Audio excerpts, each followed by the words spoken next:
All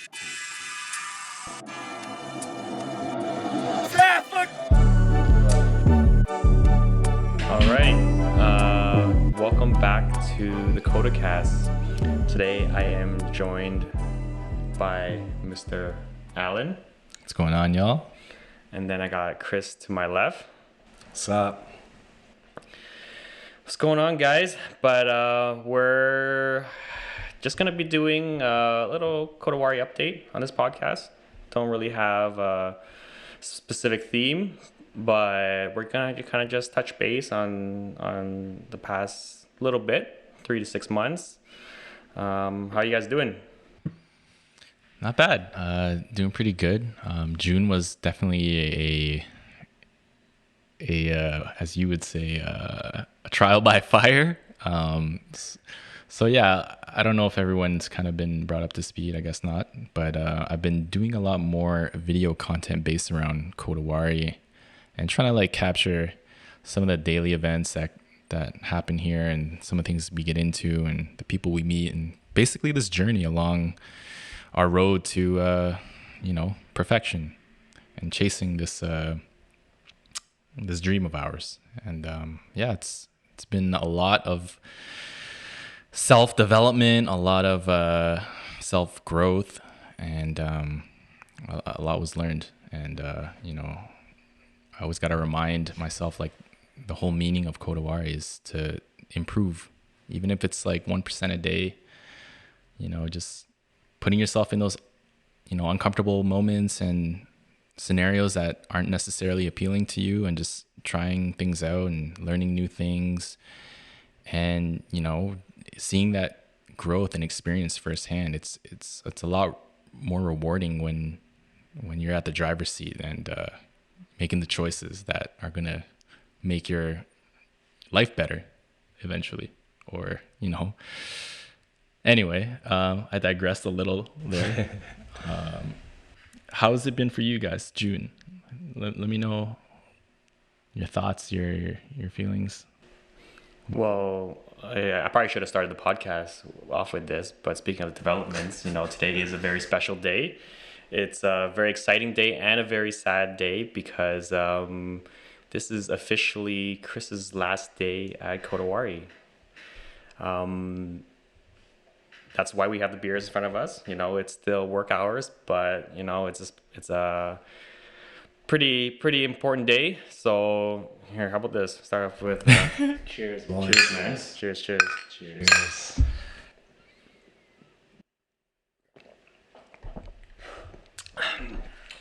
I think we should,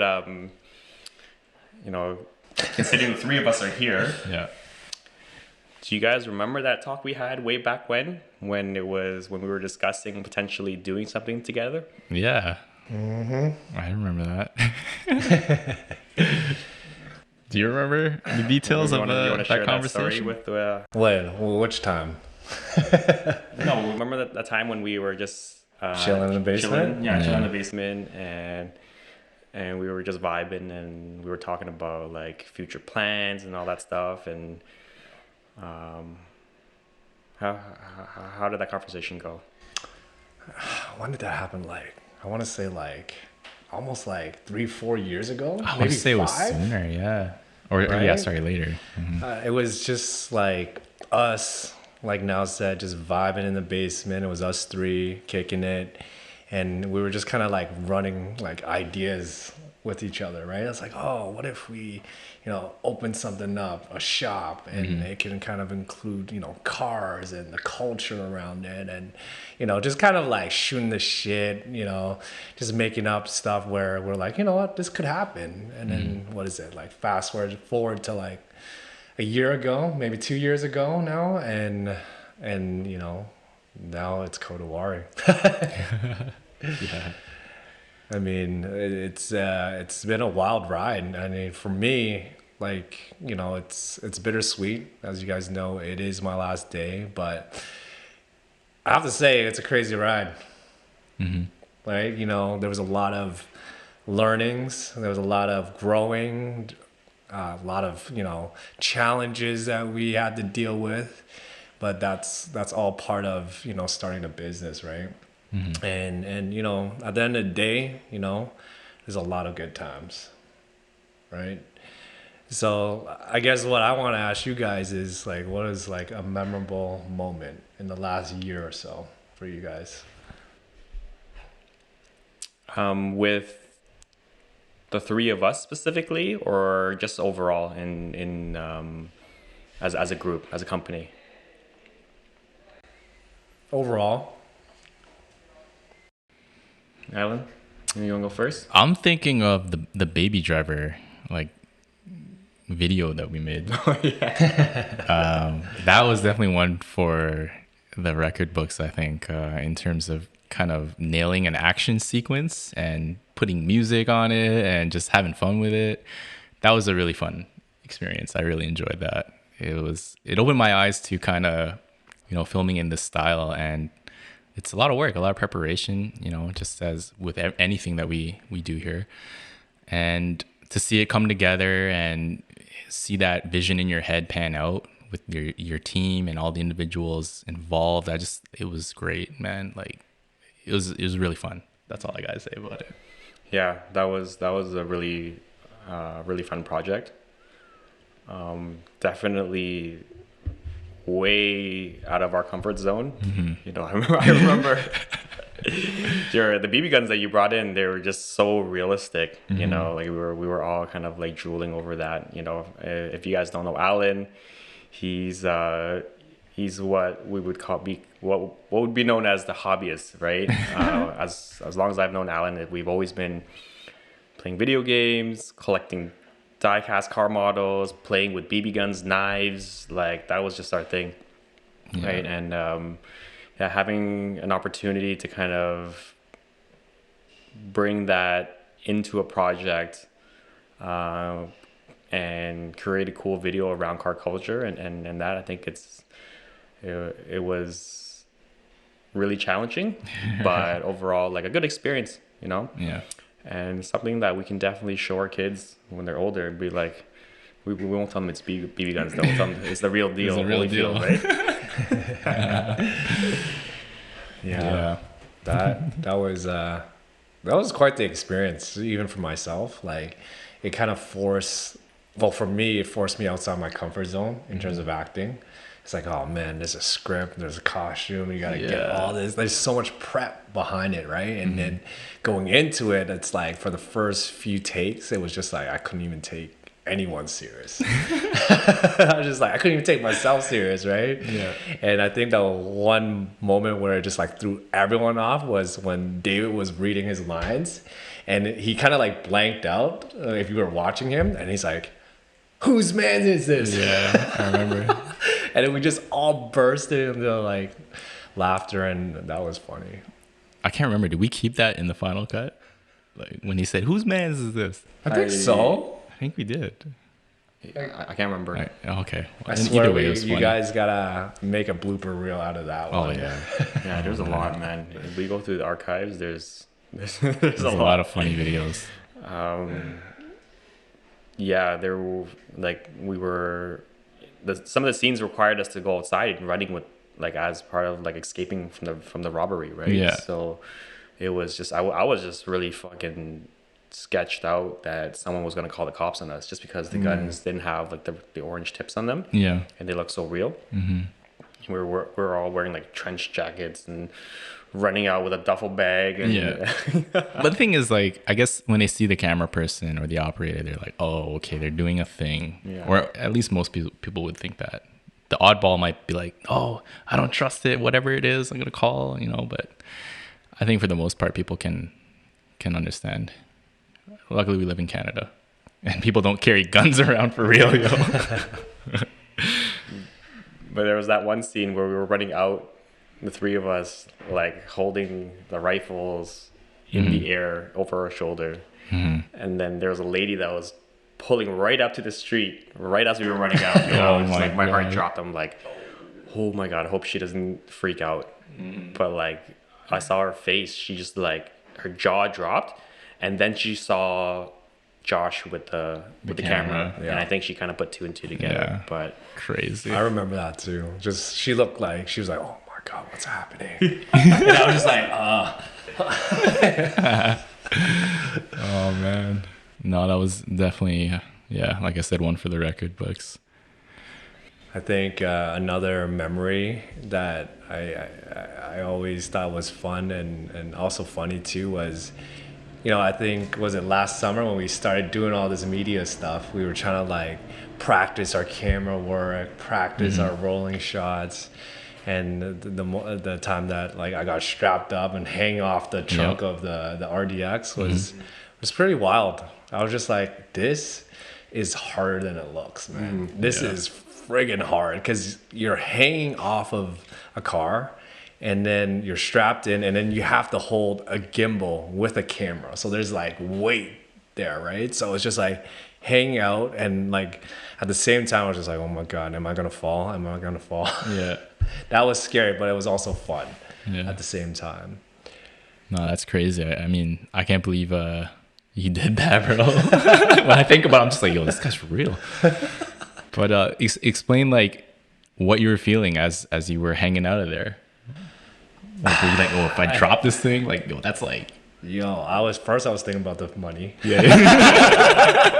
As I normally do. And I was just like, oh fuck, I'm carrying at least close to like $5,000 plus in my hands, and if I drop this, oh man, how am I gonna do this right now? I don't have money to pay up. Bro, that's crazy. I was like, shit. And on top of that, it was fun. It was fun. But I think the biggest learning from that is actually holding it still.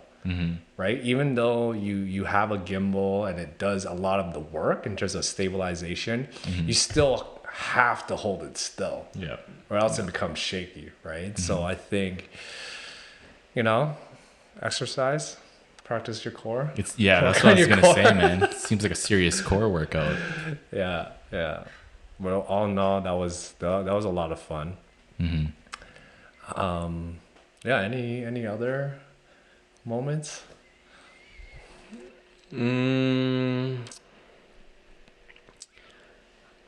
I think for myself, it would definitely have to be the track day that we went out together.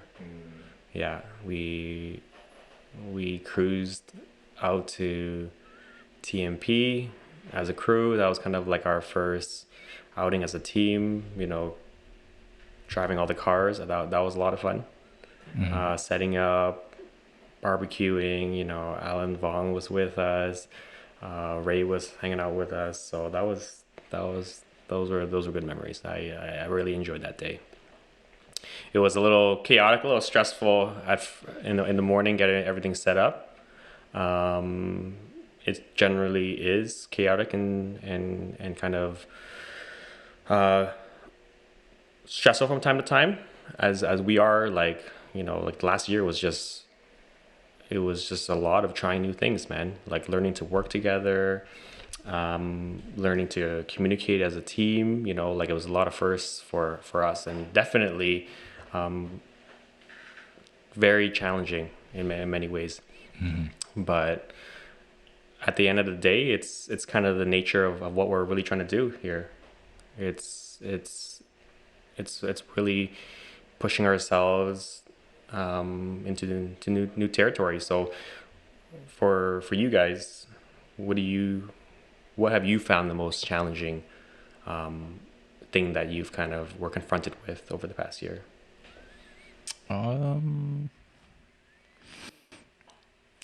I think it's like learning how to, I guess, establish ourselves as a company and all the fine tuning that really happens kind of behind the scenes of what we do here. And, it's not always going to be sunshine and rainbows on the journey that we're on, especially as like, this is an independent business, right? Like this is a dream essentially, right? That we're making into a reality. And if it were going to be easy, it would have happened, right? A long time ago. But it's all the stuff that you're kind of confronted with and learning how to adjust to change and applying yourself when it's crucial. And not a lot of people can pivot as, you know, as fast as they want. Maybe there's some internal battle that they're dealing with, or there's exterior factors that are kind of limiting them. But being a part of this, seeing it grow and working on myself, and, you know, being in an atmosphere where I have peers and individuals that kind of think that same way, it definitely encourages that thought. It definitely encourages that mindset. And, you know, even for the most stubborn of people, I think if you're around it long enough and you surround yourself with the right people and you're just near it and close to it, and you absorb yourself in it, and it eventually rubs off. I think, you know, that's a huge factor in growth, like surrounding yourself with people that you would like to see yourself as, you know, people that you consider role models, people that are also trying to better themselves.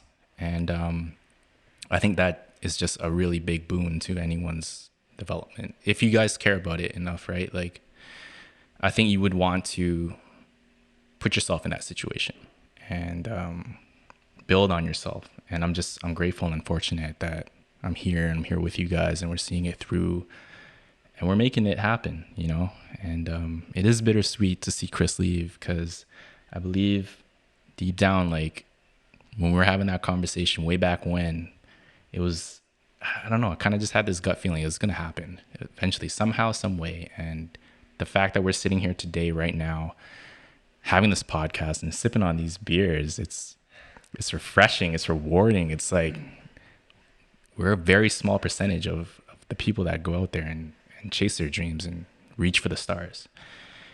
And it's a lot of emotions behind everything, right, that we've created and accomplished thus far. All the hardships and struggles and growing pains, working together, and just knowing that you guys are here and have supported, and, you know, we keep that atmosphere, that positivity here, and it's a great place to be. Oh, sorry, I kind of lost thought of what your initial question was. No, that's all good. That was nicely done, man. Thanks. That was well said. Just to kind of, I guess, add my perspective to that. You know, it's been, I want to say, like 15 months with Kodawari, and, you know, I think what I've learned, or what I've taken away, is, you know, helping a company, a brand, a team, you know, build, you know, the foundations to a business, right? And that's a position that, you know, for me, I've never actually been in. I've always been a part of big corporations, for those that know, and I've been with startups, but, you know, at that point they've already developed, right, their foundation, and coming into here was literally starting from scratch, right? And being able to kind of wrap my head around that was, you know, at first it was like, oh wow, I really got to build these processes, like I really got to take in everything that I've learned in the last 15 years of my career and really apply it to a small business. And that was a challenge in itself, right? And you know, and also very daunting at the same time, right? It's like, it's tough, right? Like, where do you even start, right? It's just a blank paper. It's like, how do you build processes? So, you know, good thing, you know, with experience, I'm able to kind of collect all that, apply it over here, kind of set the foundation for Kodawari. And, you know, that was a big learning experience, and it's even improved my skill set in a way, right? So that was one thing. And then the second thing is, you know, being able to kind of work alongside with the team as well as now, and figuring out like a game plan, like figuring out how to lead the team and manage the team was also another challenge, right? Because, you know, at the same time, you know, we're new to this, right? Like even for now, and it's like, how do we come together, strategize a game plan, and figure out how to, like, you know, execute it as a company, as a team, right? And not only that, you know, when you're managing people, that's also another challenge in itself as well, right? Because you have to kind of work with different personalities, right? And then, understanding how they work and working with that and working to their strengths, right? And with that, you it comes with a lot of patience. And for me, I always thought that I was like the most patient guy ever. And then, lately, I mean, in the past 15 years, it's like, I mean, not 15 years, but in the past 15 months, it's like, wow, my patience continues to get tested, right? And not only like, at work, but, even at home with, having, what is it, a 2-year-old son, right? So it's just like, wow, that's also a challenge in itself. So those are like the big takeaways for me. Yeah, you definitely been tested quite a bit over the past 15 months with jumping from the corporate world into a startup like this. A startup where this is kind of my first foray into kind of trying to lead a team. And we built our team up pretty quickly. Like, it wasn't over a span of 5-6 years. We were adding team members like pretty quickly, just because I have really big dreams for what Kodawari can be.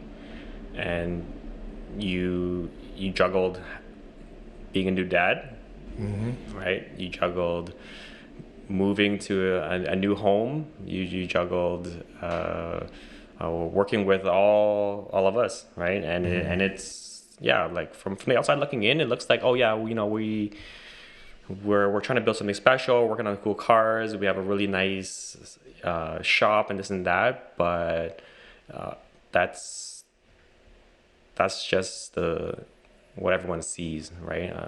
Behind the scenes, learning to communicate with each other, learning to work with each other, learning to adapt to each other. And I know the both of you have had to adapt with my crazy ass over the past over the past little bit. And I can be a little impulsive, and I'm the type of personality that kind of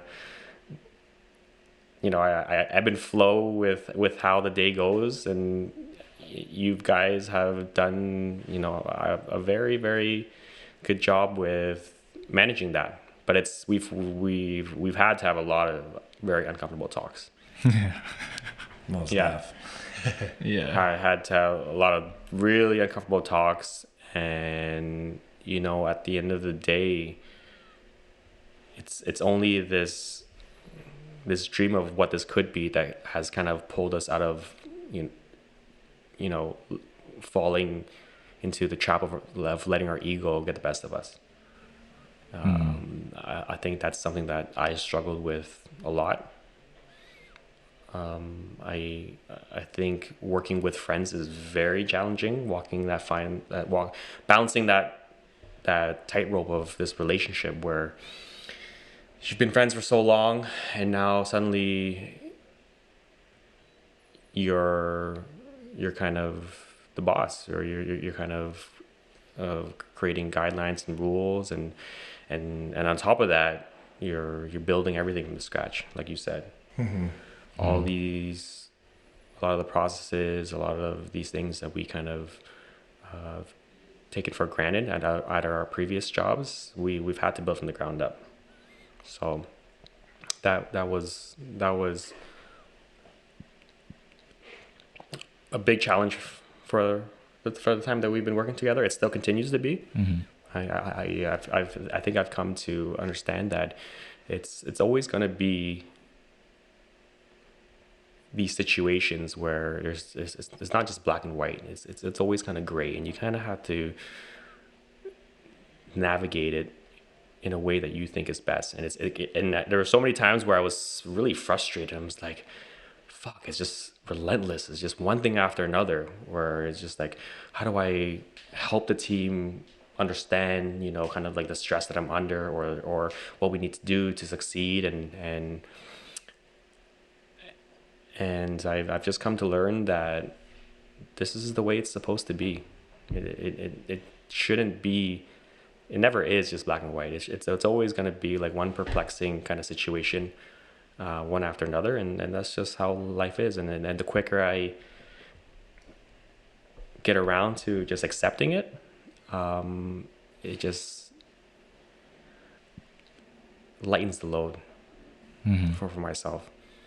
And just because I remind myself of that sometimes doesn't mean that I still don't get flustered. I still don't get caught up in these kind of like these vicious cycles of emotions that don't really serve me. But hey, man, that's a part of being human. That's a part of just trying to do what we're trying to do, right? So yeah, it's been quite a year, but I couldn't have asked for two better guys to be sitting to my left and right, and I'm excited to see where we go from here. A little scared about all the extra work that I'm gonna have to take on now that Chris is gone. But at the same time, it's I want to look at it as,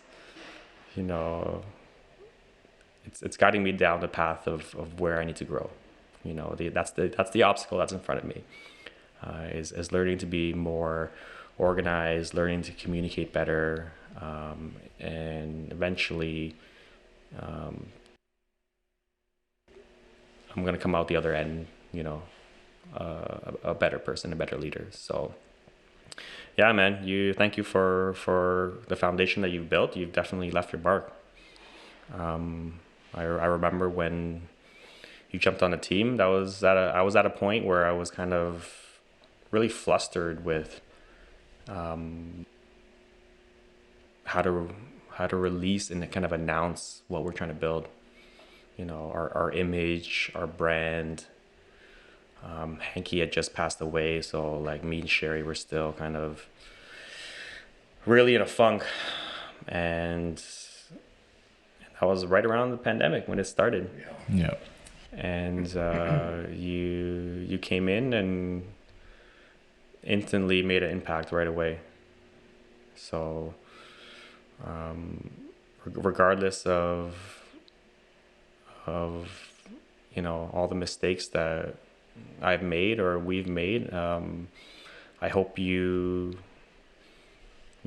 you when Lisa asked you if you were sure about quitting your job and joining us, do you remember what you said to her?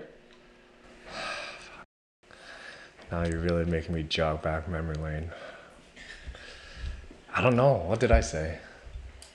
I can't remember right now.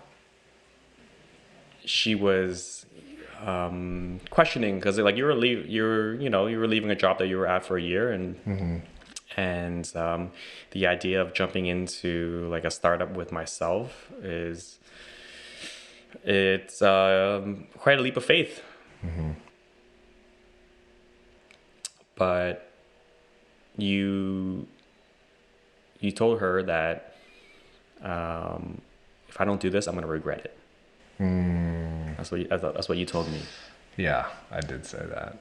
I remember because it's a big deal, right? Just kind of like joining, you and running a company, right? It was a big deal because I've always been in corporate, right? And my foot was halfway out the door in my last role, and I was like, you know what?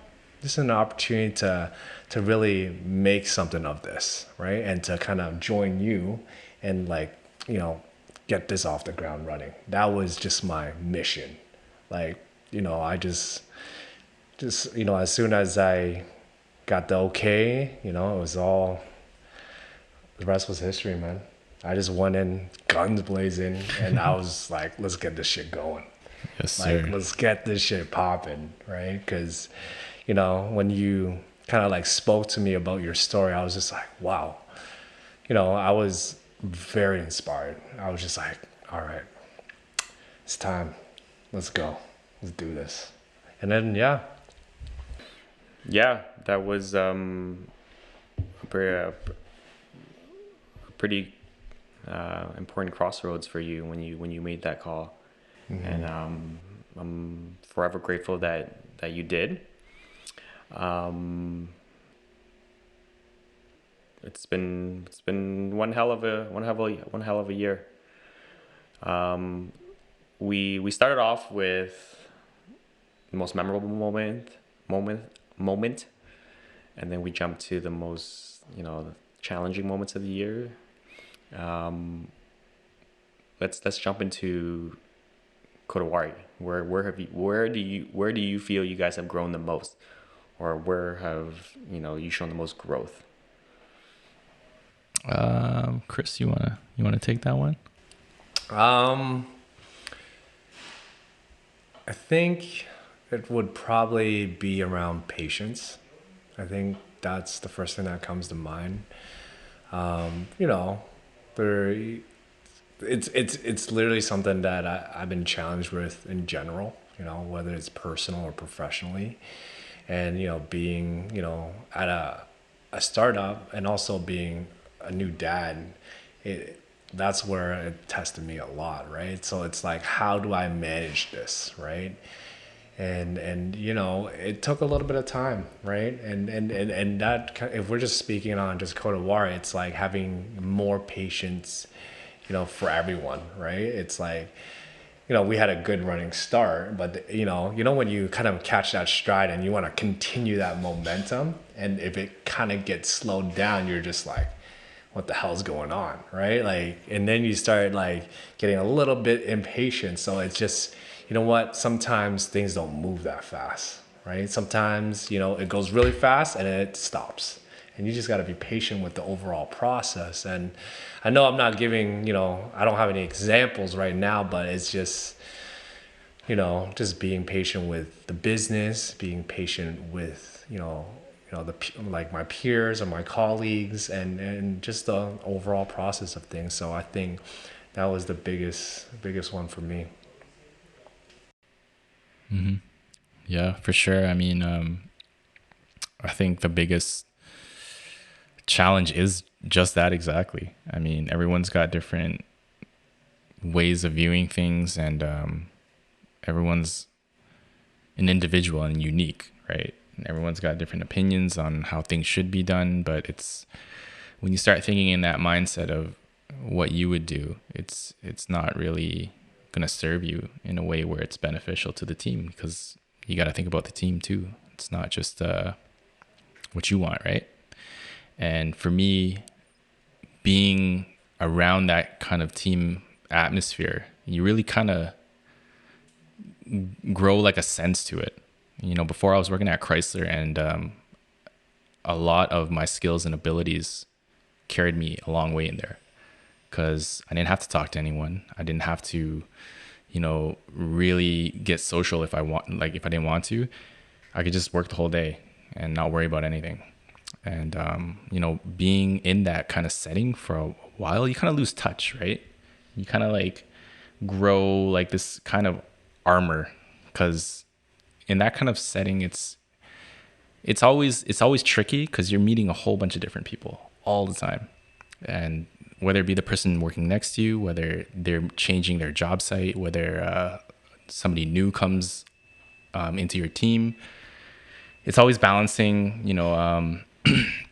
all these different individuals, and adjusting to it. And sometimes you can grow tired of it, right? And I think at Chrysler, it was more so, okay, let me create like this ideal work scenario where I just go in, do my thing, keep my head down, and not really like talk to anyone, right? Because it's very easy to do that, and I see a lot of people go through that. And being back here and learning how to communicate, even though we've been friends for a very long time, it's like that's a different setting, right? We're friends and we're gonna keep things as friends do. And when you have to learn to work with each other, and really like get used to each other's habits and the things that make them them in a workplace setting. It's new territory, right? And no one's really been in that situation, especially for us, because like we're all doing this from the ground up, right? So learning how to adapt to each other and really like sticking yourself out there in terms of what's better for the team, and just being able to try new things. And even if you're not particularly keen about doing it, you're gonna do it, right? Because like at the end of the day, it's still a startup, and being well suited and well versed in different areas is gonna serve this place very well, I think. And I'm fortunate to work with individuals that do, stick themselves in these uncomfortable positions, and understand that it's for the greater good of the team. And I'm happy to be a part of it. For you now, as a leader, going into this thing with no kind of background with managing, and kind of just stumbling across this path and trying to adapt to it, what are the things that you kind of look to help you refine these skills? I think books are definitely a huge resource, especially audiobooks, podcasts. I've always been someone who really learns a lot and enjoys being a fly on the wall of of conversation around people who really inspired me and helped me grow and helped me develop and cultivate this mindset. So that's kind of what I've kind of been consuming a lot over the year, is really really trying to understand what my role is, as a leader, as someone who's kind of running with this vision, trying to build this vision of what I think Kodawari can be, and just understanding how my actions affect everyone that is around me. So that's something that I refer back to all the time. Is just going back into reading books about behavior, about how to be an entrepreneur, how to communicate better, how to organize, right? So that's definitely something that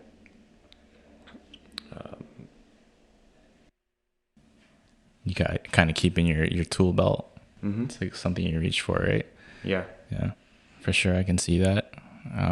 You've always been a big supporter of Tim Ferriss and other inspirational speakers. I've kind of lost touch with it. I haven't listened to a podcast in a while, but I know how beneficial they can be. And I think it's that mindset and that open-mindedness to allowing yourself to absorb this information, right? And really processing it in your own way to cultivate that culture here. And you see it from Steven, the way he comes in, the way he carries himself here. He's Kodawari, man. Like, he bleeds it, and he's always down to help. And I think seeing your inspiration, and him absorbing it, really brought that character out of him. Because whenever I'm around him, I feel like I'm slacking off, he's always the forerunner in everything that we kind of delve ourselves into. He's always helping out. He's always got a good positive attitude, and it's your attentiveness to that kind of thought that is inspiring to people like him, right? That he's willing to grasp that and run with it. You know, I remember in the birthday shout outs we had for you, like his message really stood out to me.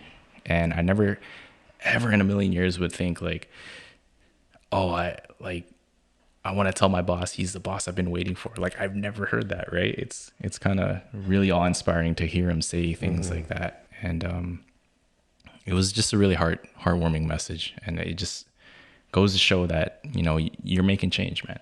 Whether it's in his life, whether it's in some of the viewers that we have through our social outlets, you're doing the right thing, man. You know, and I believe it wholeheartedly, and I know Steven does. So, you know, just keep at it. What you're doing is it ain't easy, man. So it's a real eye opener, like to show us and the people that do follow us that, you know, you can do these things. You just set out to do it, man. You just got to plan around it, and, you know, have that mindset, that Kodawari mindset. And yeah, it's definitely like a dream come true. Like I never saw myself doing something like this. I've always thought I would be, you know, working somewhere. And for you to invite me into this and take me on, it was it wasn't even like we've gone through this story millions of times. It wasn't a matter of when. It was just, where do I sign? Yo, let's do this. Like when I got asked that, I was like, let's go. There was no hesitation, yo. Yeah, thanks, man, and I appreciate the kind words. I definitely like have been reminded here and there, because, you know, when you're trying something new like this, and when you're really stepping out of your comfort zone and really like shooting for the stars, man, there's so many days and nights where I was just doubting myself. I was just like, what am I doing? I'm like, you feel like an imposter. Mm-hmm. You feel like an imposter. You feel like who am I trying to be? Like this is not me. And it's just, you're making so many mistakes, and you're getting the feedback right away. You know, like from your peers, from your colleagues, and your team, right? So there have definitely been a lot of doubt. But as I've come to learn from people who have been a part of building something special, or just building a company, it's those nights, those all those doubts, all those feelings of being an imposter. It's a reminder that you are on the right path. You're supposed to feel that way. It's supposed to be hard. It's supposed to be, you know, messy, and you just got to keep doing it, right? So hearing that from yourself and you know, our friends and family, it really does mean a lot, because that's what I need, right? It's just someone to, when you're ready to throw in the towel, for someone to come and to you and be like, no, pick yourself back up. You got to do this. Like, we need this. Like, the world needs this. So yeah, that's an area of growth for myself for the past year, is understanding that, and understanding that, you know, like you touched on earlier, Chris, you talked about, like, sometimes we would build momentum, and you want to keep going, and you think that your journey is supposed to be like that line up a graph. No, but it's never like that. And even speaking personally, like my fitness journey, like I've always struggled with stress, like eating when I'm stressed out. I've always struggled with my weight. I've always struggled with my confidence as how I look and how the world sees me. And it's that journey of taking care of myself and taking care of my health has been the weirdest line you've ever seen. And I'm currently in a bit of a rut right now. And it's always, you know, you build momentum, you do good, you know, you're kicking ass for a couple months, and then sometimes life hits you with a haymaker, and you're on the floor for a couple months. But it's all about just getting back up and just dusting yourself off, and that's what I've tried to remind myself to keep doing, and eventually, if you keep at it, you'll see the results. Mm-hmm. Mm-hmm. Yeah, no. Yeah, I was just gonna go back to adulting is hard. I was gonna go back to Alan's earlier point around Steven. I'll be like, insert clip here. Let Steven like that. Yeah. I mean, like, let's talk about our 20s. How is that? Our 20s, like age? Yeah, age. Compared to now. I don't know. It was one of the topics. Sure. As much as I love the heartfelt lovey-dovey moments, like, I just want to switch it up the tempo. All right. Okay, let's do it. Since, why don't you kick that off? Oh, man. 20s. You brought it up. Bro. Well, even just like a common theme or a common thing that keeps popping his head up is like as we get to meet and build relationships with other car enthusiasts, people that come in contact with Kodawari. Yeah. A lot of guys are in the ones that are in their 30s and 40s are kind of like, I see a lot of guys throwing in the towel. They're just like, man, I got kids now, I got a mortgage, like modding my car, it's a wrap. Yeah. This passion, like I have this fire in me. I love cars, but It's me. but like I'm retired, right? And I always thought about that and how do you guys like? And I know we're in our 30s now. We have kids, family. Can't just empty your paycheck on car parts. Like how do you feel like things have changed from 20s to where you're at now? It's definitely a lot of temptation, especially like with my situation being the way it was.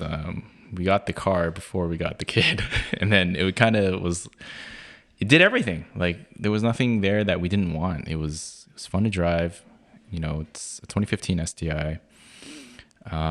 But the old me would be like, okay, let's get a lip kit, let's get a cold air intake, exhaust, everything, all the bolt-ons, and I'd be a happy person.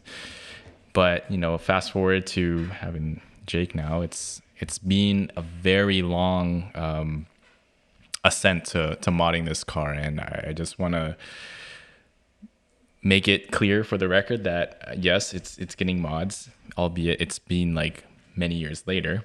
But situations change, and I'm just fortunate to have Diane, being as understanding as she is. She knows like I'm into cars. She herself was also into cars, so I've been fortunate, and I've been more than blessed to have her support. She understands like it's something we're passionate about, something we love, and there were conditions like no modding of the car until at least half the cars dealt with.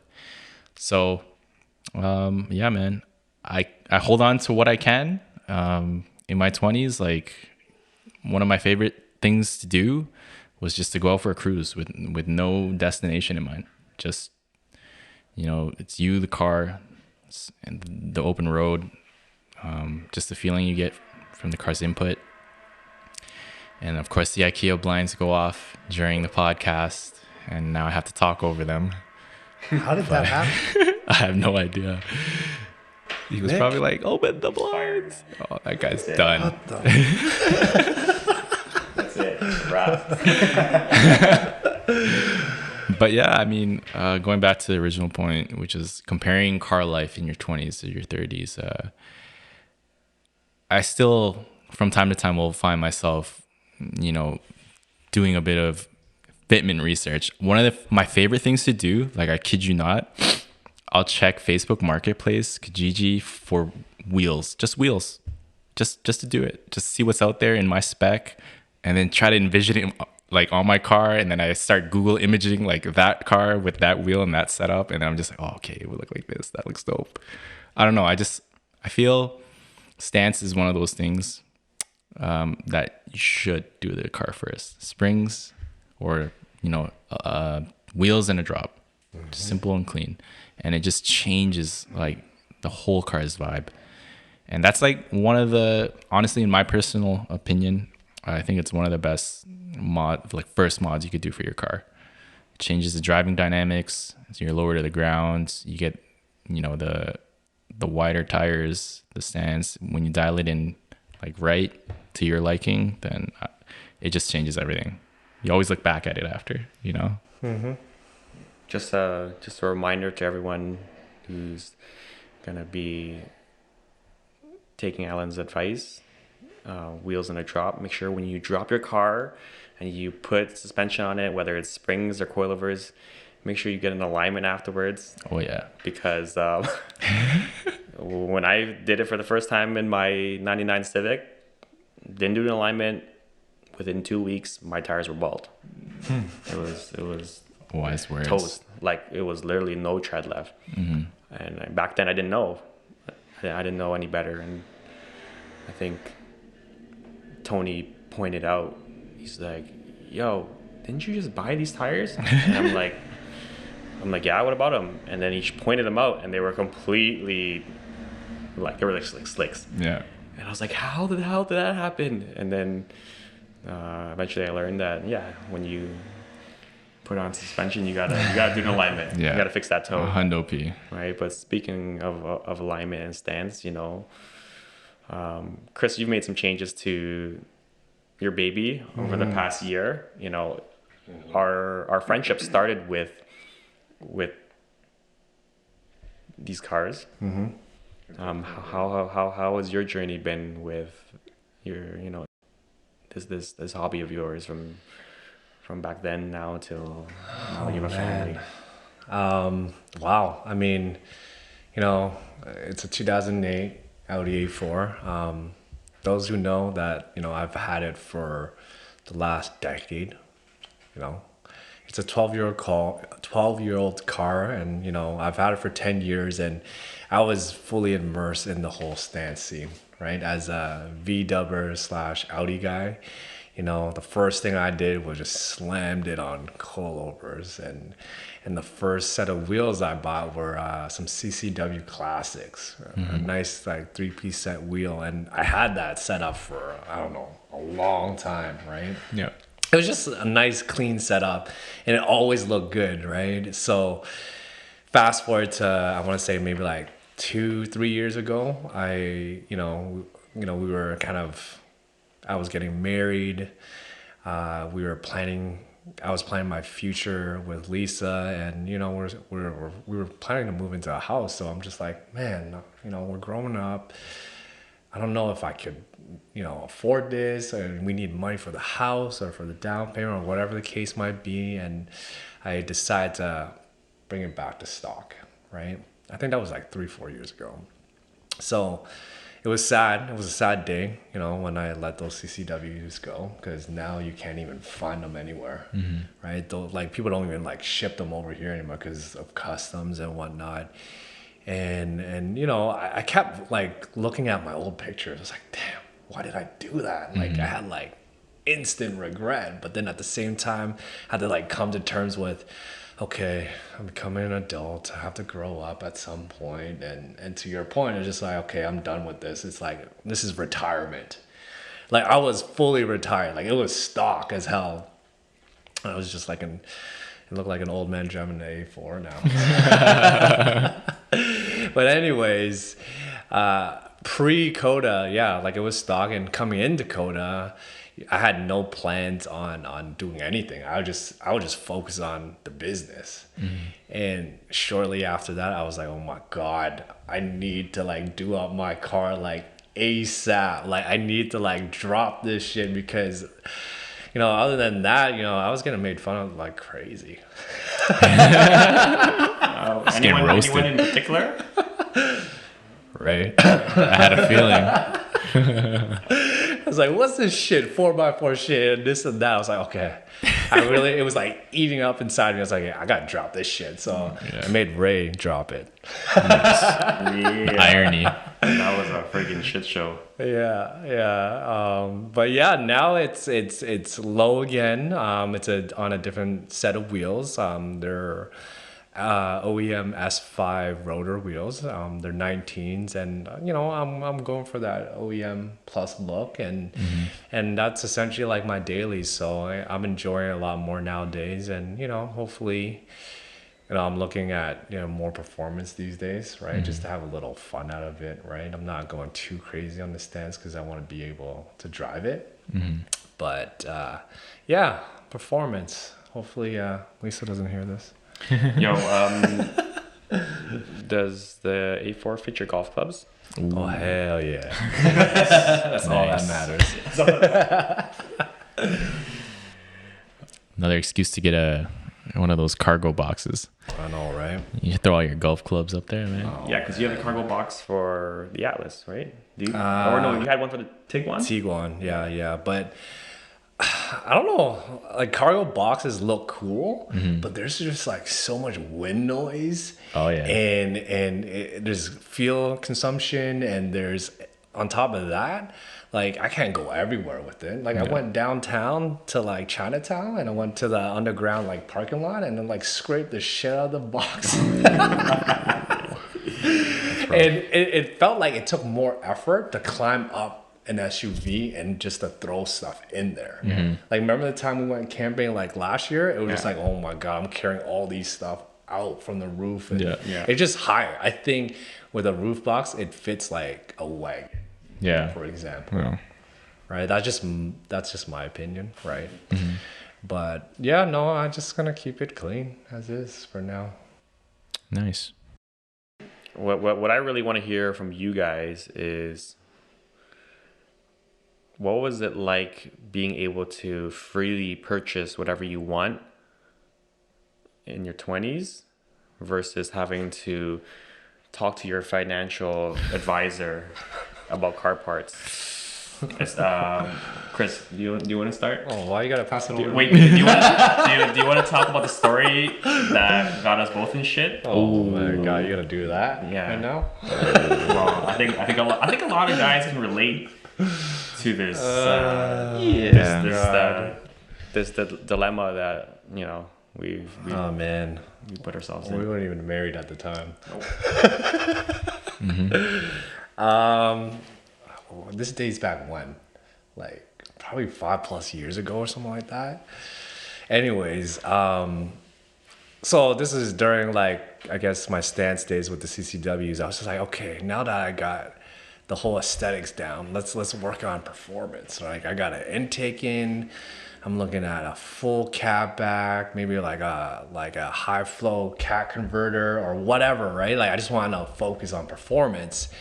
And the next on the list was the full cat exhaust, right? So, I was like, okay, how am I gonna do this, right? And I'm not proud of doing this, but I just wanted it that bad, so I pulled the trigger. But at the time, I was living at my condo, and I was like, where am I going to ship this? Because I can't ship this to the condo. There's a big full cat exhaust. So, I hit my buddy over here. I was like, yo, is it cool if I ship something to your place? I was like, yeah. What is it? It's like, it's an exhaust. And at the time, when you're in your 20s, you're just buying anything and everything, right? Like whatever you want, you'll buy it. And he didn't hesitate. He's like, I got you, right? Just here's the address, send it over. So once it arrived, and obviously it's a big box, it arrived, and he was able to kind of shove it on the side in the garage. And we sat with it for a couple weeks, and I was like, man, how am I gonna do this? Like, how am I gonna install it or bring it home or kind of like wrap my head around this, right? And I think up until one of the days after, like I think Sherry was like, what is this big box doing here, right? And then I guess how did you reply to that? I don't remember what I said. I think I was just saying like Chris shipped something to our house. Don't worry about it. I think Don't tell Lisa. yeah, I think something along those lines. And anyways, fast forward to the install. I was able to, I guess, bring it to, I guess, Nexmont at Mississauga at the time. And again, shout outs to Ray. He installed it.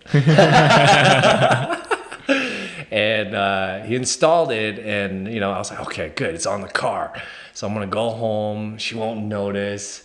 Blah blah blah. Right? Like that's me assuming that she won't notice anything. And then one day, we got into the car, and she looks over to me. She's like, "What the fuck is that?" I was like, "What's what?" Right? That noise. It sounds different. Ooh. I was like, That's when shit hit the fan. Yeah. And then I don't know how it transpired to, like, I guess all of our group of friends, and then she found out later that I hid it at Nao's house, and yeah, let's just say I got in trouble. Damn. And I didn't hear the last of it for weeks, right? And then this guy also got in trouble. What? You gotta not only by Lisa, but also by Sherry, because she was stuck in a uncomfortable situation, right? So words of advice is, yeah, don't do that. Yeah, like how do you justify buying car parts? No, it's like in a situation like that, what should you do? Should you just come straight and be like, "Hey, honey, I'm buying this," or I don't know what?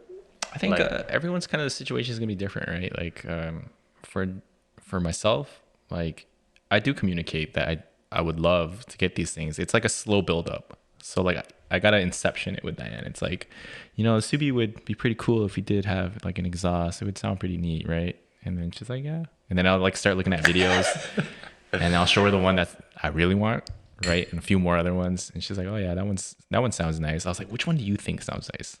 I kind of like just started off that way. And then, a few months roll by, and I'm just like, oh yeah, like I think I saw that one that we were talking about like a month ago go up on sale. Like it was a lot different price wise. Like it's a pretty good deal, and kind of just throw it in that way. And then she's kind of a car person herself. I would say she's definitely lost that drive, but she understands, right? So I have that going for me. It's a little easier to kind of, tell her that I do want things, and she understands. And I've been pretty good at keeping the car stock, and she's realized that. I've made a lot of sacrifices or invested my money elsewhere, essentially, for things that are more important. Mm-hmm. But it's gotten to that point where I'm able to now, and I'm grateful that Diane is accepting of that, essentially. And I would say it's not too hard for me to go about getting these things. I just got to tell her like why I'm doing it, essentially, and what there is to gain from it, and she understands that. So it's not too bad. See, I think like you have a slight advantage, right? Where I guess for Lisa, like she's not that into cars, right? So it's a little bit more challenging going to like anything car related. Mm-hmm. And she looks at cars as a kind of like a piece of transportation, really, just kind of getting from point A to point B. So for me, it's like, how do I kind of persuade her to allowing me to buy these things? And I think the thought going into the purchase, it was just like, I wanted it, I had the money for it, but how was I going to explain it to her, to someone that wasn't into cars? Mm-hmm. Right? And on top of that, she's very like money conscious, right? And she's my financial advisor, today I run everything by her. And because I do not want to relive that moment again. So I've learned my lesson. But yeah, it's pretty hard. And I think now, when I went back into modding and lowering my car and adding wheels, she's a little more lenient, but I think it's because of the industry that I'm in, right? So I think that's why I got to be able to do something to it. Yep. Right. So yeah. Nice. Well, that's why I quickly put on those mods on for you today, right? because now that you're leaving us, you ain't doing shit to your car. It's a wrap. It's a wrap. You're done. That's it. At least it still looks good. It looks really good right now. We'll definitely have to get Chris to take some photos after this, and we'll clip it into the video so you guys can see how his car is sitting right now. She's sitting pretty, but yeah, the Audi is definitely a clear example of how to do it right. You don't need to do much to these cars, but how to do it right. But yeah, I always want to give our listeners some value as to like how to handle the situation. So I think it's very common that a lot of guys struggle to tell their partners how much they're actually spending on their hobbies, because we're super passionate with it when it comes to our hobbies. Like it's just we'll break the bank and just go ham. But how about this, Sherry? What do you think? Sherry is our producer and she's listening to everything we're saying. Shout out Sherry. It's funny because this is a conflict that comes up all the time throughout our our time as a couple, and we created a funny TikTok just on this, hiding car parts from your significant other. Check out our YouTube, Kodawari Collective. We haven't put up a TikTok in a while, but we're hoping to get back on that. But that TikTok actually did really well. But yeah, I think it's a common problem that a lot of guys try to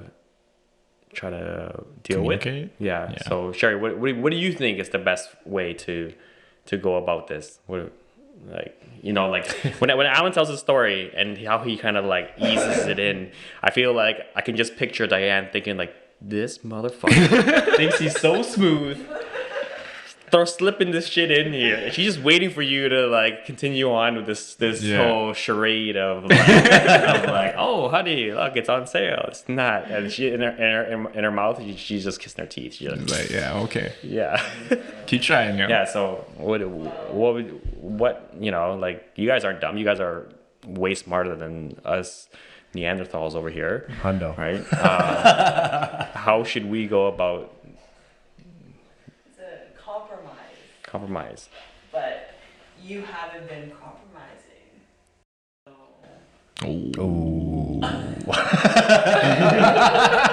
Sherry says that I haven't been compromising, but to my defense, I've kind of built a life around cars. Like this is part of the business. So that's how I've been. That's my excuse. That's how I've chosen to kind of really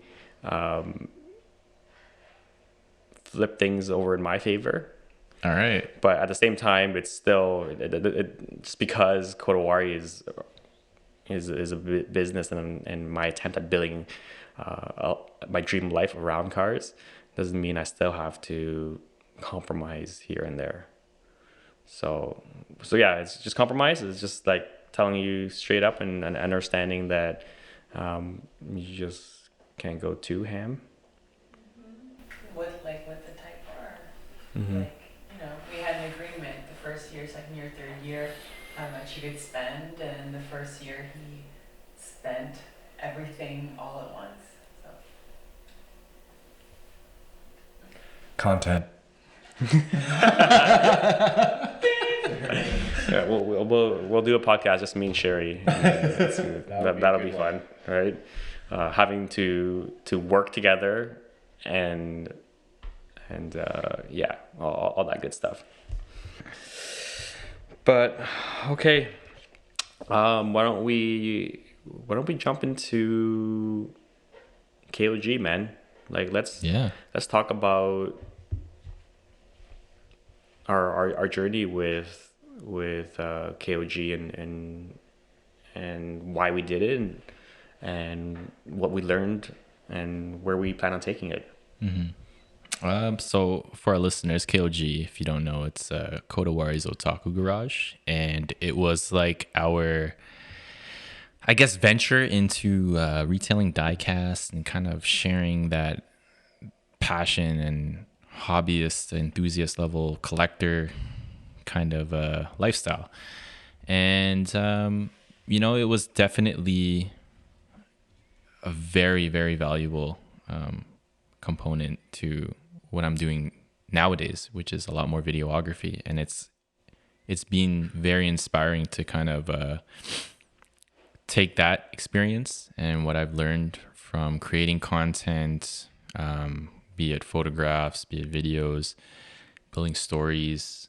I think along that road, doing the process, it opened my eyes to taking videography a bit more serious. I felt like I was able to gain what I learned from KOG, and it really, I don't know, I got inspired essentially, right? And I just wanted to focus more on video, kind of getting the feedback from certain individuals that would leave comments and, tell me, oh, this video looks great, or you look like you could be a personality on YouTube. It's like, it's very reassuring, right? And it's that kind of feedback that tells you that you're doing something. But yeah, I think for KOG, it was more of a way for us to gain more, I guess,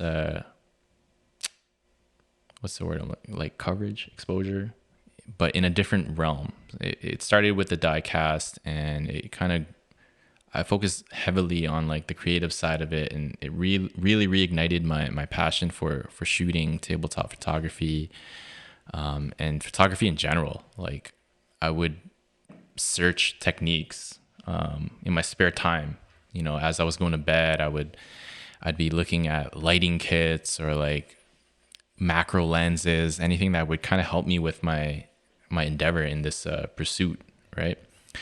And it was really, I don't know, it reminded me of what passion felt like, and it really helped me hone in on what I could see myself doing and what the workflow looks like being at home and, having to work alongside with your son that's, being homeschooled. It was really, it was a trial for sure. It was super challenging. And, there were times where I was super frustrated. I wanted to just quit. I was just like, this is too much. But, I think the passion of wanting to complete a project, wanting to deliver a video, a vision, and see what would happen if people saw it, I think that's kind of what kept me optimistic about it and wanting to pursue it more. Putting in the work and making the edits, learning the programs, teaching myself things. It was fun and I enjoyed it.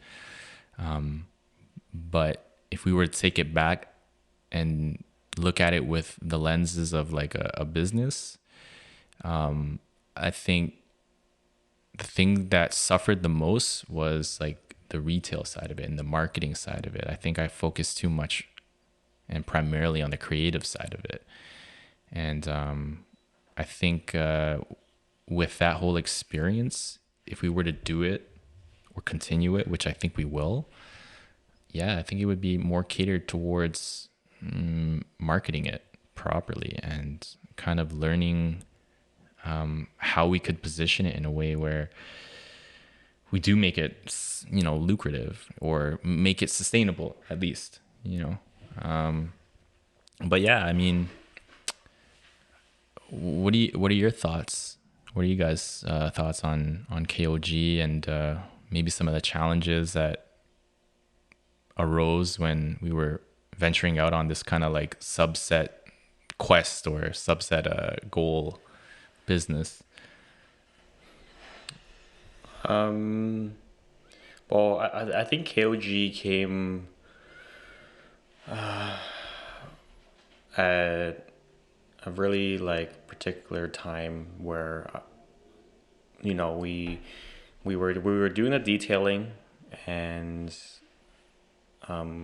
you specifically, you felt a little uninspired doing the detailing. Like you were very capable of doing it, and but you're just like, man, I want to do more of the content. I feel like that's my path, that's my direction. And at that point in time, we had met Adam, Adam Sen, who runs Model Cars Canada, and we built a relationship, and he offered us an opportunity to getting into wholesaling or buying these die casts and retailing them. Mm-hmm. So we had a lot going on. We were doing the detailing, we were creating content. These were two new ventures for us, and then we tacked on the KOG stuff because it was just like it was something that the entire team was just really excited about. Mm-hmm. Because we collected diecast growing up, and it's a big part of car culture, and the guys know that I have a big dream of creating like the ultimate destination for car culture, and I was envisioning, man, wouldn't it be cool if like the dad comes and gets his car detailed by us, and then the kids can check out the builds that we have at the shop, and then they can also buy a die cast and bring it home, and it's like this whole unique experience. Mm-hmm. And I still strongly believe that we'll eventually get there. I think we just we had you kind of doing the creative side of it, Mm-hmm. and you killed it, man. Like you really dug into it and put out some dope stuff. But I don't think we had the personnel. We didn't have enough manpower to assist you in that. Like we needed someone to help you turn the IG page into like a business page, Mm-hmm. as well as helping the e-commerce side too. Yeah. So I think that's where we fell short, and retailing diecast requires a lot of capital, man, to invest. And at the same time, we were in the middle of the pandemic, and it was affecting production. Things were coming in a bit slower. Shipping was getting more expensive. So it just got to a point where we're like, man, we need to rethink this. Mm-hmm. So yeah, I think it was a great experience. Obviously we one thing that I think we've come to realize is that we're trying to build a foundation on the detailing first. Yeah. And people coming into our brand and coming into what we're trying to do, they get a little confused as to what we're all about. Mm-hmm. Like they know there's something cool going on, they know that they like what's going on, they like the people behind that represent Kodawari, but like, are we detailers? Are we retailing die cast? Mm-hmm. It's a little confusing. So yeah, we learned from it. Yeah. We're readjusting, and everything that we've learned from that and the experience of you kind of just creating content has allowed us to refocus and shift back onto the detailing. Yeah. And trying to build that foundation, and then eventually branch off and get back into KOG, which I know we will do. Mm. I mean, like if you look at it in the sense that if we didn't go through this hurdle or this experience, like it probably wouldn't have equated to what it is now, right? So I'm really grateful for that experience, and I don't think that there was anything I would have done differently that would have inspired me as such to start, creating content for Kodawari now. And it's something I'm super like interested in. I always want to like learn how to get better, especially my video work. But when I'm going to be the one editing it, it's like, how do I make this easier for my workflow, right? And even now, like there's still so much to learn, and I'm really like excited to kind of dig deep and really showcase the people, the emotions, the stories, the struggles around here, and kind of just tell our story, man. And I really want to, dig deep and showcase that. So yeah, I'm really thankful for that experience, and it's what I needed to kind of kickstart this passion, this drive to show our journey, man. Yeah, Chris, like, do you want to talk about like our struggles with our content and our branding, stuff like that? Like, we've definitely made a lot of mistakes. Like, what was, what was your take on all this? For me, I manage a lot of the operational side of the business, along with the finances as well. And when this was first kind of like brought to my attention around like die-cast models and KOG, I'll be honest, I was on the side of, I was like, wow. I was like, I was kind of against it, if I'm being real, right? Because, my focus was, let's get the detailing go, keep going with the detailing and keep bringing in more business around that, and just kind of leading with that, because that's generally what we started off as, right? And I was hesitant to kind of take on more, or like kind of adopting a new kind of revenue stream, and figuring out like how to market it and how to sell it, because at the end of the day, for me at least, it's always about the business, and it's always about trying to keep the lights in the building, like keep the lights on in the building, right? And it's funny because I was against it, and shortly after I found myself buying diecast,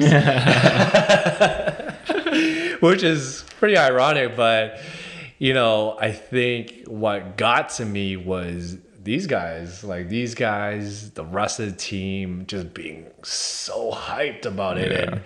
And when I actually like put more focus into it and looked at it, I was like, okay, I see the hype. I see what's going on, and at the same time, I'm still hesitant, because it's like now we have to figure out how to kind of make money from it, right? And yeah, it was just for me, I always want to try to focus on one craft first, and just be like experts. Not that we're not experts, it's just like, let's be the best we can in that before we start exploring different opportunities, right?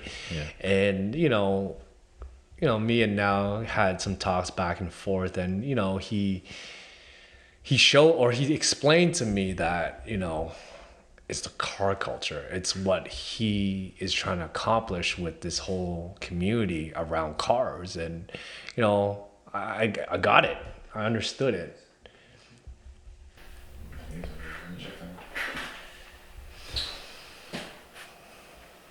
Okay, we got like 3 minutes. 50 minutes? Sorry about that. No worries. But yeah, I mean, like you started buying some, and then what were some of the models that kind of stood out to you? Just Porsches, man. Yeah, I'm 100%. a huge Porsche guy. I don't own any, but I will one day. But it's it was the Porsches that got to me. It was a lot of the retro cars, like I think I purchased outside of the Porsches, I purchased the IS300, because that's always a car that I held close to my heart, right? And yeah, no, it was just, those are just to name a few, right? And along with that, I started collecting Hot Wheels again, because I have Wesley that loves cars right now. So it's just, I'm all about the Hot Wheels right now. Yes. So, I mean, there was a lot of learning throughout this process, and I'm glad we went through it, right? Because, you know, Allan, I mean, you done a great job with the content piece, and I wish we had more resources to kind of focus in on the marketing and retail side. And that's not to say that it's not too late. We still have time to do that, right? Yeah. So things take time, and I know for a fact that we'll get there, right? So yeah. Yeah, that was we're this whole Kodawari thing is built on our passion for cars. So like it was one of those things where we were trying to do too many things. I think that has kind of taught us that, and hearing, because we all have sons, we all have families, and we see how this passion for cars, it starts when you're young, when you're getting your Hot Wheels from your parents, Yeah. and going to Walmart, and those memories that you make with your family. Like this is how it all starts. We were hoping to incorporate that and bring some of that, making our shop a little bit more unique, right? And there's still time for that. But it'll probably just be a little bit later, Yeah. a little bit later. But Yeah. I think KOG is definitely something we will revisit, because I think it's dope, man. I think just not only giving people an opportunity to come in and experience the cars that we build, and potentially like see what else is out there. Like I ran into this kid on a bike yesterday, and we started talking cars right away. He's super young, and he knew everything. Like he was just like talking about like naming cars like it was just like he was an enthusiast. What kind of cars was he naming off? Yeah, he was just talking about his neighbor. It's like, oh yeah, my neighbor just brought home like a Lambo SVJ, and then before that he had like a 720S, and he's picking up like a 765 LT, and he was just going off, and I'm like, wow, I'm like, your shit, right? And he's like, yeah, man. He's like, I love cars, and I saw your NSX, and I chased you down, and he's like, I have tons of Hot Wheels. I collect Hot Wheels. He's like, I have so many of them, right? So I know there's something there, Yeah. in terms of what these diecast cars and what it means, and I know we will revisit it, but yeah, that was definitely a cool little venture. Learn from it, and now we're refocusing back on telling our story, right? I think we've struggled with that for a long time in terms of our content. We're like, well, what makes us unique? Yeah. What is Kodawari about? Like, there's so many detailing pages. There's a lot of pages about like ASMR, like detailing videos, tutorials. There's, I was inspired by Obsessed Garage, and he does a lot of tutorial style videos. He does a lot of builds, and we were really struggling with that for a while as to what we wanted to make our own, and how do we kind of find that formula for what Kodawari content looks like. And I think we're coming back around to focusing on our team, telling the story of our struggles day in, day out, of what we're kind of challenged with as a detailing company, and hopefully exploring more ASMR kind of styled videos on the detailing side, but putting our own flair to it and doing it around cars from the GTA, and then our own builds. Yeah, for sure. I think our car scene definitely has a lot to show, and we're hoping that we can kind of cater to those outlets, people with the really niche, interesting builds, as well as the more higher profile clientele that are driving the Porsches. And, you know, through your podcast, you've had like a huge list of people that have come into the scene and were gracious enough to come on the podcast and share their experiences and kind of give our viewers that little bit of insight into that really specific car scene, like the one with the brothers and the Porsches. That was a really good one. Navin and Nathan. Yeah, those guys were holy. Like, those guys could talk for sure. Yeah, and it was just, I enjoyed every moment of it. Yeah. I was just like, yeah, these guys, they've been around the scene, you know what I mean? Yeah. And they just had so much like fuel in their tank, and just hearing them talk, you could tell like they were super passionate about it. Yeah. Like, it was really like awe-inspiring to just hear them and their adventures with going to Japan and sourcing out these like crazy cars, and you know, like they're in it. Yeah, that was a really good one. But yeah, man, I mean, the content, that's one side of it. And I do feel it's super crucial to kind of illustrate to people, at least in this day and age, content is king, man. I know it's been a bit rocky and we pivoted many times in terms of what we want to deliver and how we're delivering it. But I know that if we keep doing it, it's going to make itself clear. There's no way that we can, you know, not. We just got to keep plugging away at it. It's like you say all the time, man. We're throwing shit at the wall and seeing what sticks, right? And creating these podcasts, these TikToks, these vlogs, it's just another element. And I know it's going to get smoother. I know it's going to get more consistent. And I know we're going to have our groove, our shtick, you know what I'm saying? And it's just putting in the time. We're still so young. We have so much more to grow, right? And I believe we have the right people. We have the right mindset. And I'm really optimistic for what Koda has in store in the upcoming, you know, year, 2 years. You know what I mean? But I mean, with the podcasts now, is there anything that you would like to improve on in terms of how you're conducting the podcast, how they've been? What were the main like struggles for you, kind of putting together a podcast, or, you know, brainstorming ideas?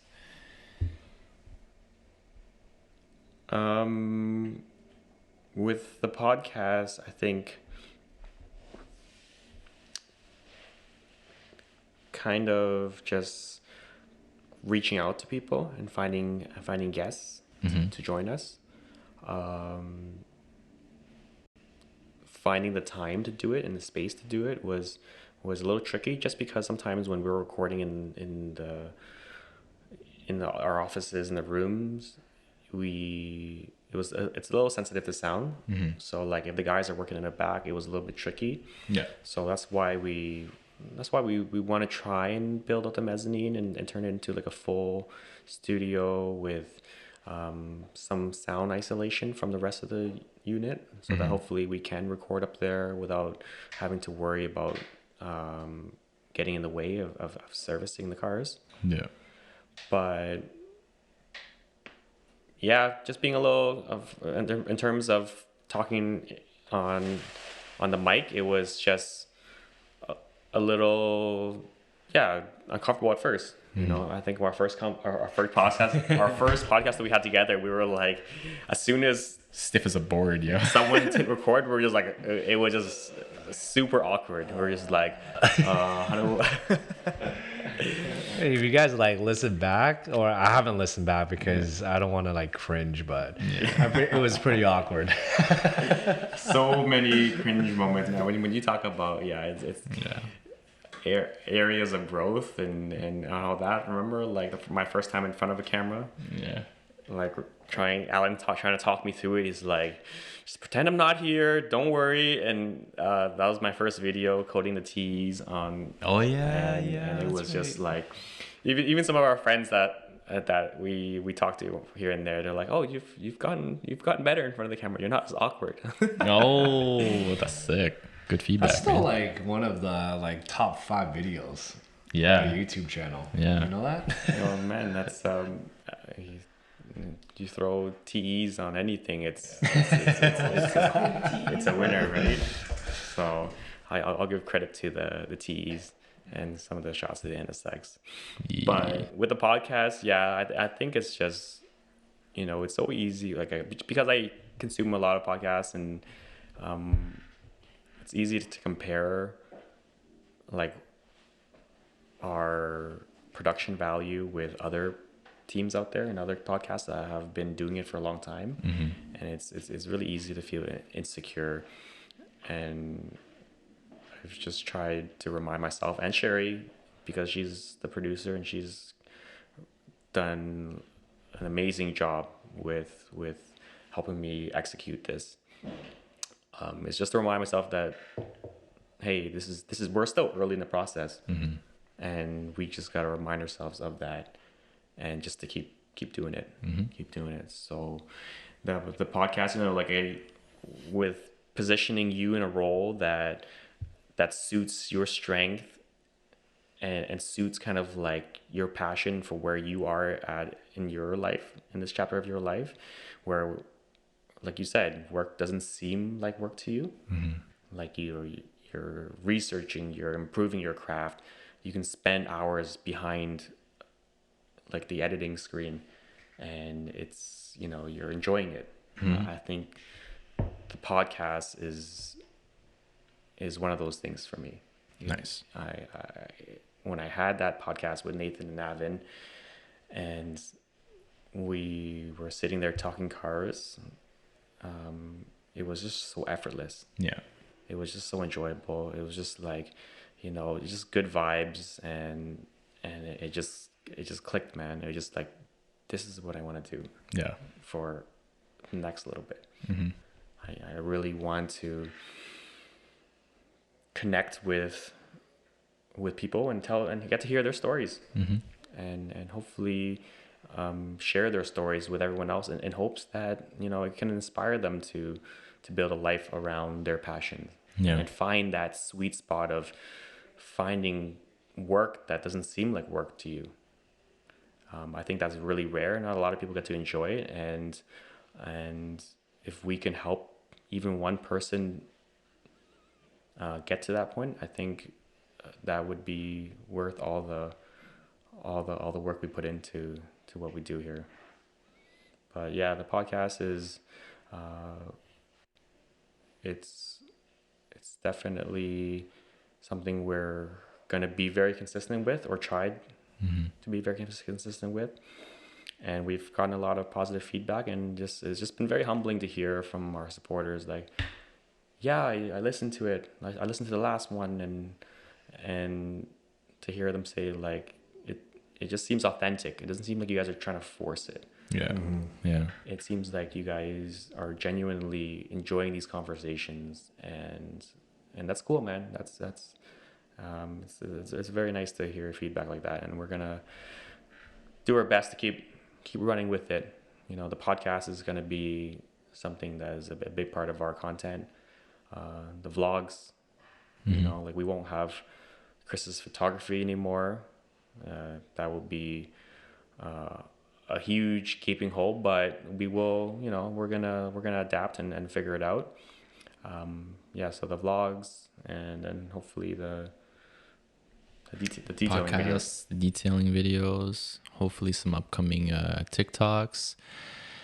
And yeah, man, I'm excited. I really I'm anticipating a lot of interesting pieces of content in the upcoming months, man, especially catering around the detailing. It's like I think we're in the right place, though. Like we shifted gears, pivoting from KOG, and now we have like more attention on this side of the business, and I think starting here is essentially where it's going to take off, man. I think just going along with the team day to day, seeing what they do day in, day out, developing those characters and those personalities which are genuine, and I want to show the world what I see, or what we see in each other. You know what I mean? Like all those funny little moments, the things that kind of happen behind the scenes. I want to catch it all. I wanna like really dig deep and push you guys a little bit in terms of maybe the questions I ask and how I position certain things. And yeah, I'm really hopeful for this next little venture of ours, and it's always going to keep changing. And I wouldn't want to be doing it with another group of guys. And Chris, I'm sorry to see you go, man, but I understand that, you know, challenges in life will come up, and you either go for it or, you know, you don't, and you're choosing to go for it. And I support you, man. Always know that we're always gonna have a wash bay here for your car. So whenever she gets a little dirty, bring her by. You know, we'll get her back up to spec, bro. Ain't no thing. For you know? sure, man. For sure. It's I'm just like looking at the time, and I'm just like, God damn, it's actually my last day, and it's bittersweet. And obviously I want to miss y'all. You know, I think, you know, each individual, you know, brings a lot to the table, right? And you know, you guys are gonna be fine. You guys are gonna do great. And you know, I can't wait to see what's in store for Kodawari next. So I'm super excited. You know, I'm still close by, and I'm one of the number one supporters here. So, you know, you guys got this, and you know, I'll definitely be around, be supporting any way that I can. And yeah, man, you guys got this. For sure. Oh, we'll be seeing him when the in-laws drive him crazy. we're gonna just hear that Audi rumble coming down the street. It's like, yo, what's up, guys? I'm just gonna work here for the day. Don't worry, there'll always be a desk for you. Trust, believe that. Yeah, there's this one quote that sticks out to me when I think about, like, as we've been trying to find out what is Kodawari and what kind of content. And I think it was a quote by Larry King, and someone asked him, I'm not sure if I got his name right. He's that famous talk show host, right? Mm-hmm. The late night dude. Yeah. The glasses, Yeah. suspended. Yeah. Larry King. They asked him, like, what's, you know, like, you've been in show business for forever, you know, he's iconic.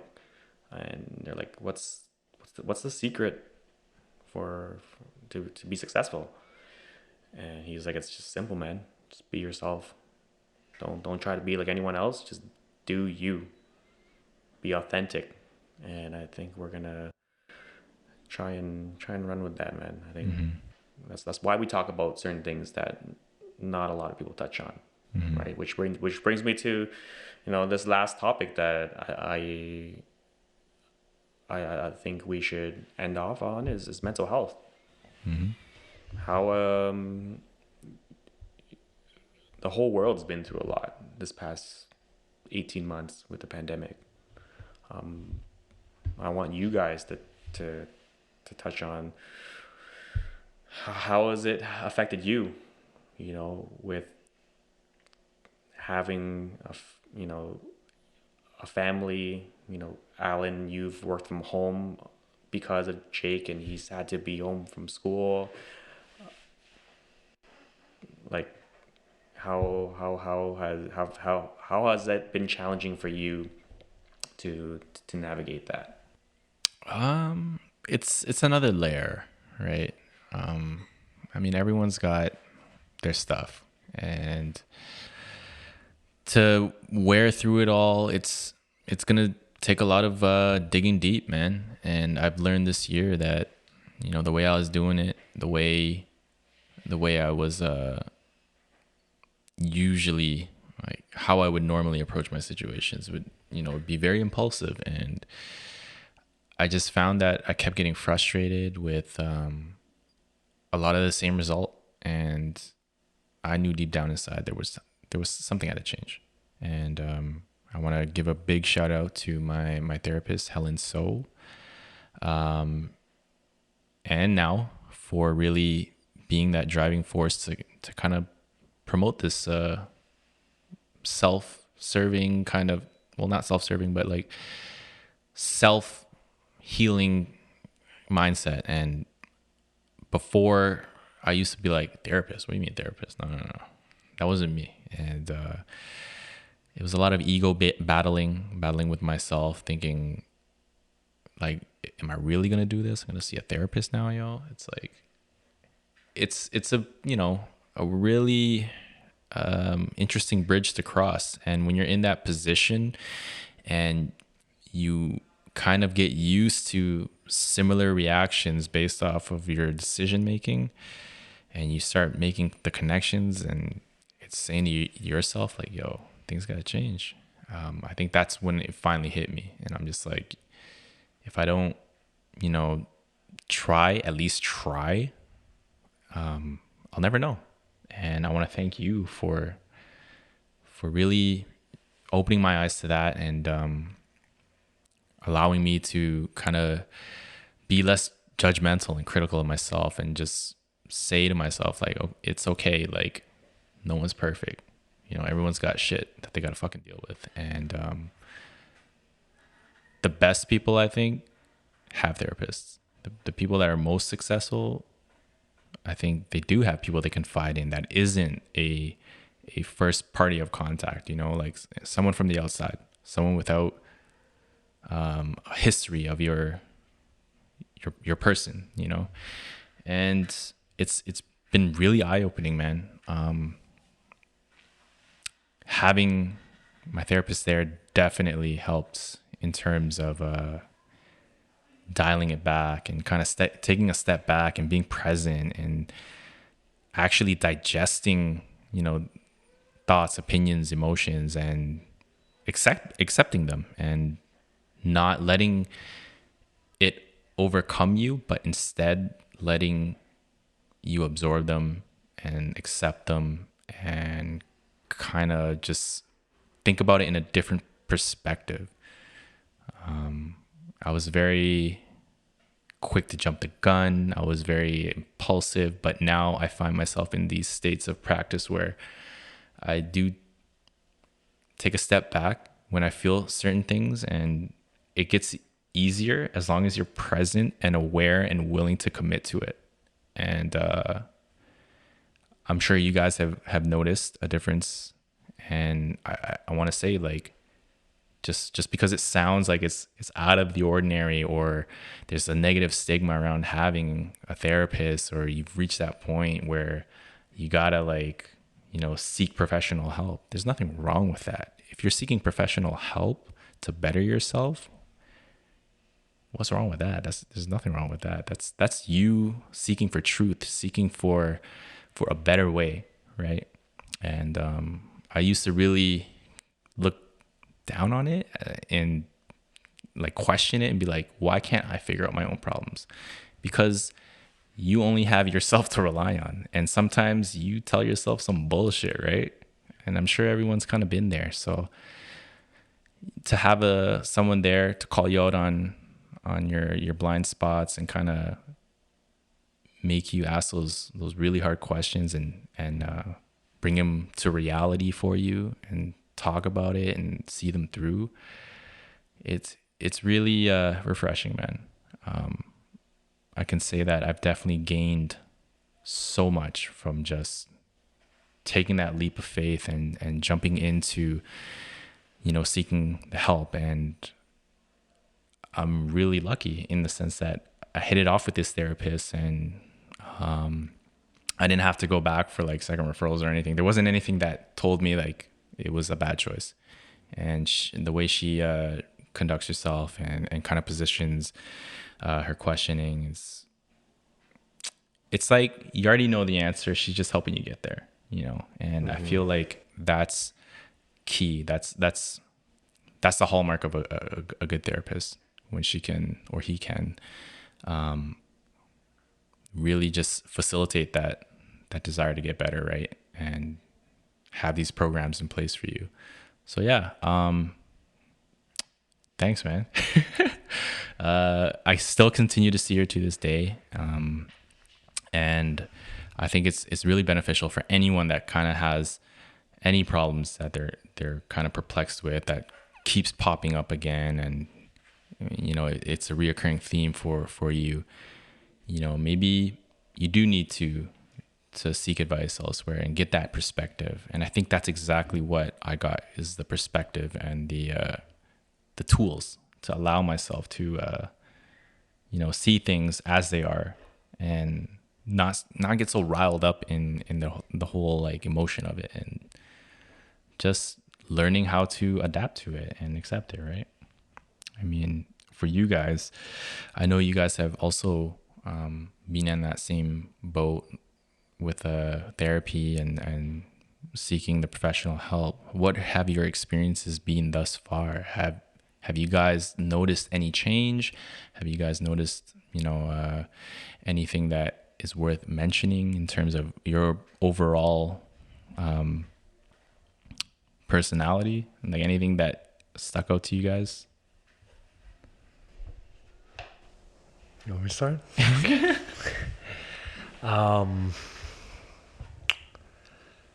Yeah, I think, one of the key words for me, aside from, patience, is being present.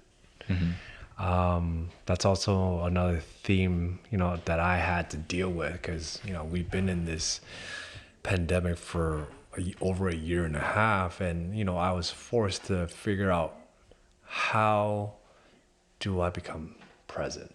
Because pre-COVID,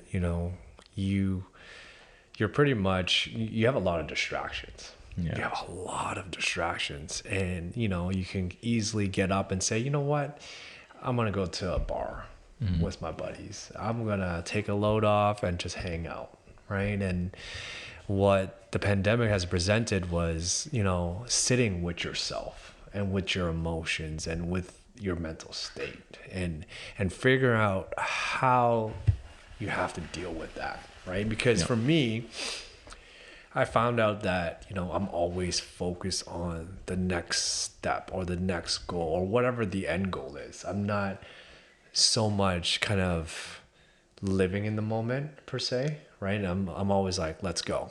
What's next? What's next? What's next? Just kind of like checking off the list, and I'm not really enjoying the moment, right? And that's something that has been a huge eye opener for me, right? And I would say probably just the last 6 to 7, maybe 8 months, where I was finally able to say, you know what, let's be more present. Let's be more present with not only myself, but with my family, with my son, Wesley, and really just enjoy the moment, because you're going to look back one day and you're going to cherish it. You're going to be like, yeah, I spent that much time with my family, because before it's like, there's just so much to do. Right. And, I really had to figure out how to be present, and that wasn't an easy task for me. I think sometime over the Christmas break, I had to like really sit with myself, because we had like some time off, right, around that time. And I was just like, okay, I need to refocus my energy on me and figure out, how do I become present?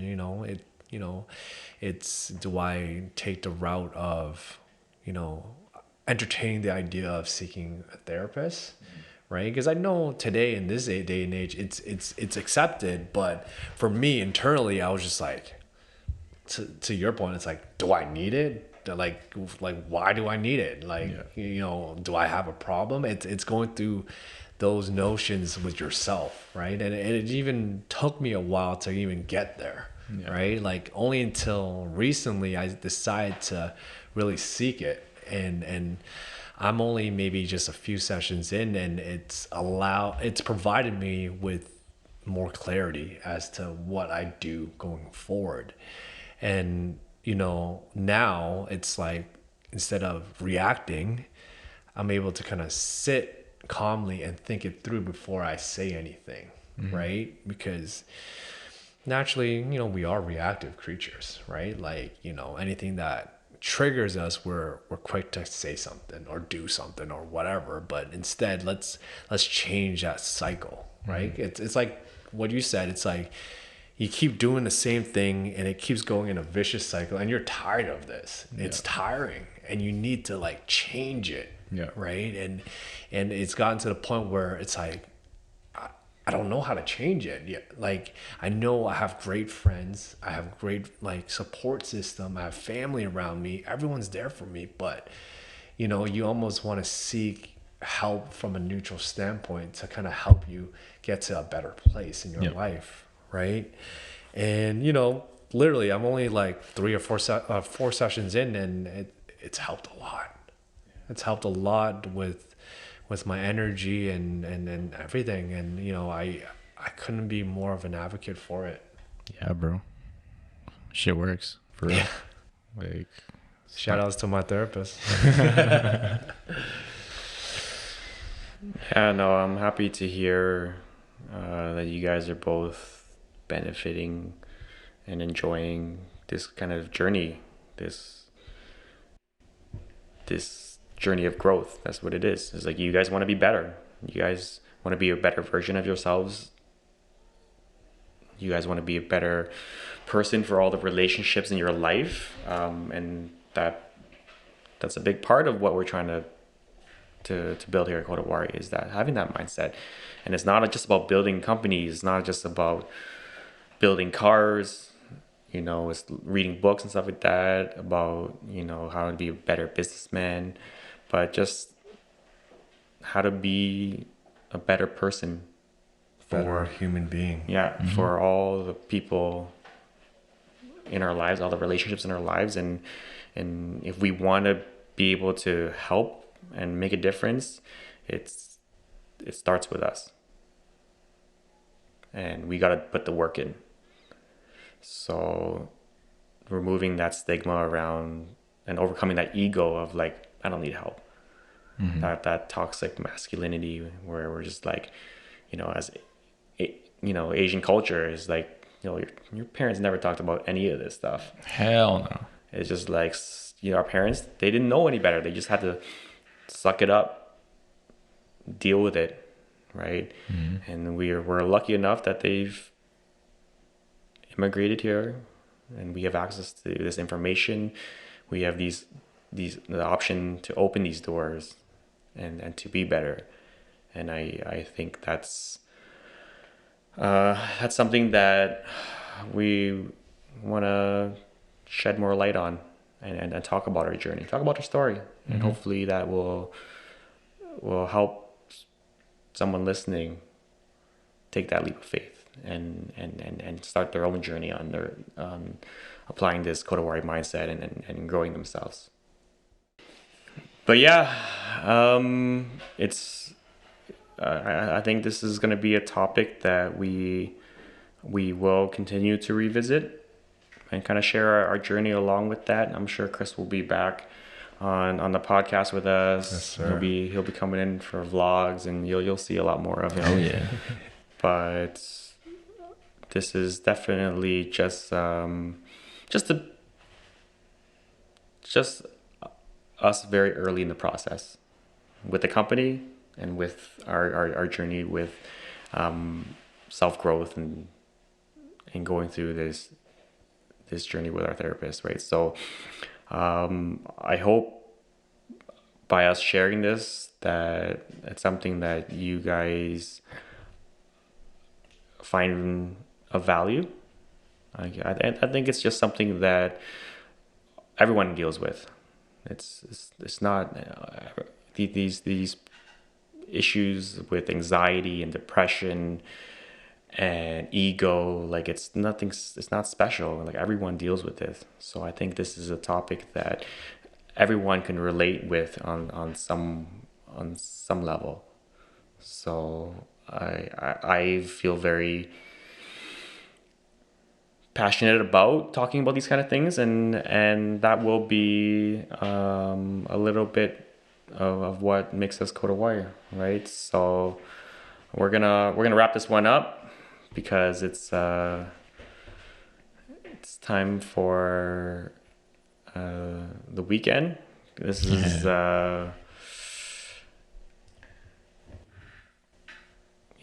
this is gonna be the last day for Chris here at Kodawari. Chris, you know, thank you again for everything that you've done and imparted with our team. We It wouldn't be where it's at. Yeah, today we can't. without you, We man. couldn't. Thank you enough. Yeah, for words it, bro. can't even say how honestly. grateful we are to have you a part of this journey. And you know, I think I speak on behalf of the team that we wish you nothing but the best. You know, yourself, Lisa, and Wes, and yeah, man. Thank you. I mean, thank you for the opportunity, man. For kind of stepping in here and you know, helping you guys, and you know, it wouldn't be done without everyone here as a collective, right? It's always a collaborative effort, so you know, I have no doubts that you guys will be super successful. Bless up. Yeah, if we start doing anything that's or if our aesthetic starts falling off the bus too much, make sure you come in and Yo, I'm gonna send you a message, yo. You know, sliding in DMs, yo. I'm like, yo. be like, yo, what is going on here? But yeah, I hope you guys enjoyed that. I know this was a little bit longer, but I appreciate everyone who's listening, and we'll catch you guys in the next one. Peace. Hey.